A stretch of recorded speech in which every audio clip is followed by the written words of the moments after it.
Okay, Cool. I'm ready to be videoed. Okay.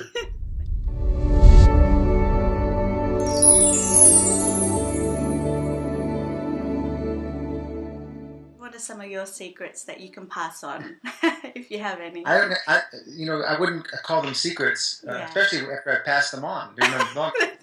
I don't have any. There are obviously two things, and it's probably not unlike any artist. You have a passion for something, you love it, you love to do it.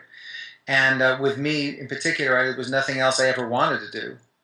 So even when I was a very, very young boy, maybe 4 years old or whatever, I was, well on the way. I'd made some decisions that I wanted to be near this beautiful, amazing music that was inspiring me so much. Yeah. And a lot of it was pop music at the time, but also theater music, a lot of Broadway music, West Side Story, and things. It moved me very, very deeply, and so it just drove me along. And if there's a secret, it's just that I work hard at it, and do it as much as I can. And when I'm not doing it as much as I can, I feel amiss. I feel like I'm not doing my job. So I need to be performing and writing and creating as much as possible in this lifetime. Yeah. And so that's the thing that I think in terms of success, that's number one. It's the drive and the love of it and the have to of it in a good way. And it's interesting how you said that you had that inkling at the age of 4. Yeah, I did. Yeah. So what were you introduced to at that age? Like, were your parents very much into music and... Very musical and very wonderful artists. Oh, there's something hanging from my hat. It's a little beeble. Oh, there you go. It's a whirling dervish. No. I had I'm from New York, and so we lived outside of Manhattan, and so I saw a lot of music and a lot of theater growing up. I was very privileged in that way, and my parents always played records at home, and it was every kind of music you'd imagine. It was anything from Rachmaninoff, Tchaikovsky, to Harry Belafonte and Judy Garland, to rock and roll, to Frank Sinatra, to West Side Story and My Fair Lady, to Beautiful. Everything. Yeah. Western music. I mean, they weren't. I don't know that they would have. I never remember hearing many ragas in my house. Not a lot of Ravi Shankar when I was growing up, but the Western music was and all kinds, and I fell in love with it, and I fell in love with how it brought the family together too, because we would sit around the piano. My mom would play piano. My dad is a great singer, and my sister is also an excellent singer, and we'd sit and we harmonize. My mom would play the pop songs of the day, and we'd split out harmonies and like that. So I was very fortunate to be with those people, and so when I decided I would do this, it was never a question. They went, oh great, we'll be there. And my mom to this day, when I have a musical opening or I'm doing a major concert, and if it's anywhere possibly travelable, she's there. Yeah. She actually goes, great. even to this day. It's quite lovely. Beautiful. Yeah. Yeah.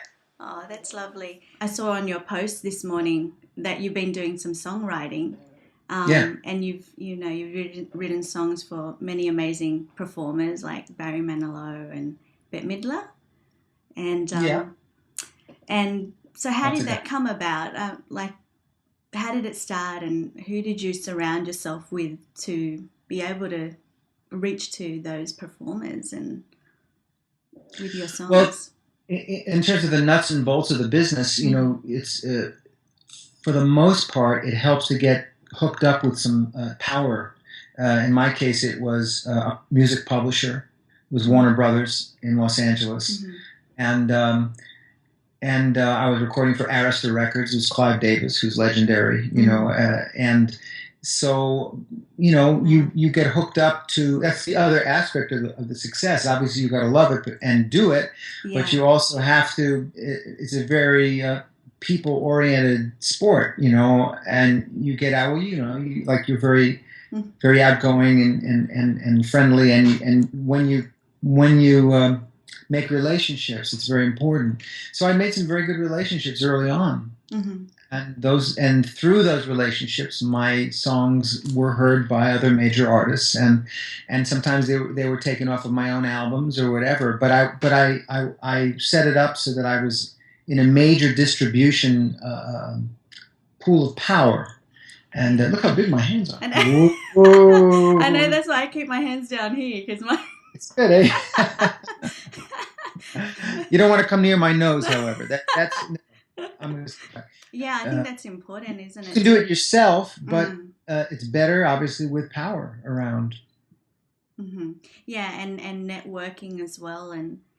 Exactly. It's getting to know people, being friendly, have them know you, have them like your music. Yeah. And also I tell people, who's starting out, and they say, what should I do? And, well, are you a performer? Yes. So play everywhere. Yeah. Everywhere. Play at a bar mitzvah and your mother's cousin's birthday, and everywhere. Just play. And that way, so not only do you get good that way, but that increases your chances of being seen. And have somebody in the audience or a friend of someone who is in power. And that happened a lot in my early career, especially where I would go to school with someone whose grandfather was the lawyer for Capitol Records in LA. And this sort of thing. And they were fans of mine because I played locally. And that's great. They'd hook me up to, and then that person would hook me up to that person who hooked me up to that person. Yeah. So it's just being out there. Yeah. Oh, that's great advice. I mean, on a purely creative, aesthetic level, great. Yeah. On a nuts and bolts, getting down into the mud level, it's light lifting. You got to confront people. You're a brilliant performer, and you got brilliant by doing it in front of real live people, a lot. And making mistakes. Sure. That's the whole point. And then sorry, go ahead. And feeling embarrassed and just getting over that hurdle. Of course, but it's a muscle that you develop by encounter, a real audience with real people. So I'm fine that with creation. I mean, anything creative, and I'm not saying you have to be on the front lines and have to have that that visceral experience all the time. But and look, also making a film or making a video, you're putting your reputation on the line too. It's a different kind of commitment or a different kind of bravery. Yeah. Creating something and then putting it out there for the whole world to see. That takes some guts, It does, but it's a nice stepping stone as well, isn't it? YouTube. Sure. I mean, wow. Yeah. I mean, it's incredible, really. I mean, you can really become a sensation just by being great, and you don't even have to go through the distribution channels or the getting permission from anybody. You just sort of go direct into the bloodstream. There's a poetry in that. I think that's great. What about setbacks? How do you deal with setbacks? Keep your eye on the mountain, I guess. You have dream, or you have an urge to communicate, or whatever your purpose is, and just keep the eye on the mountain. And then the other idea, you know what? I'm going to get you something. Okay. Hold on, this is amazing. It's worth it. I was given a thing. It says 24 qualities that geniuses have in common, and it names 24 things that it's a beautiful thing. I'm not going to read them all. Okay. But there's one in particular regarding what you're saying here is devotion to goals. This is quality number 3. Geniuses know what they want, and they go after it. Get control of your life and schedule. Have something specific to accomplish each day. Persuasion. This is another. It has to do with what you're asking. The business and how do you keep going? Yeah. Geniuses know how to motivate people to help keep them ahead. You'll find it easy to be persuasive if you believe in what you're doing. Yeah. Dynamic energy. Don't sit on your butt waiting for something good to happen. Be determined to make it happen. That's these are qualities that people that are really successful seem to have.